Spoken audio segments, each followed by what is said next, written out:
My name is Markus Vetter, and I'm a fellow at the Stellenbosch Institute for Advanced Study. I'm also a former investment banker and development banker, and set up a microfinance venture with operations in Cambodia, Zambia, and the slums of Mumbai. I'm also on the board of a Fintech company in London, and that's where my interest in my research topic derived from. My research interest is whether and how Fintech can help close the financing gap for SMEs in Africa. Fintech is financial technology, is computer programs, algorithms, but it's also the banking app on your smartphone or the payment app on your smartphone.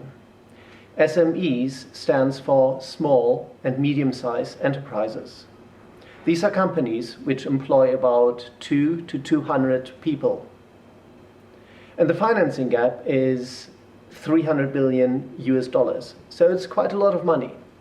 But do small and medium-sized enterprises matter for Africa? Yes, they do.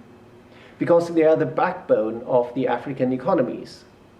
They provide employment, about 50% of employment in African countries. And they generate about 40 to 70% of African GDP. So getting finance to them is vital for the economies. Getting finance to them is also vital for these SMEs to grow. So the question is, why don't SMEs get the financing? And that's part of my research. I'm analyzing what are the obstacles to SMEs getting the financing.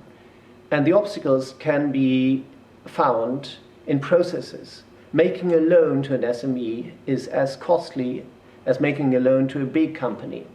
Making a small loan is as costly as making a big loan. It can take up to 6 weeks for banks to onboard a company and to analyze the creditworthiness of the company. And this is where Fintech comes in. Fintech can greatly reduce the time it takes to analyze the creditworthiness of a company.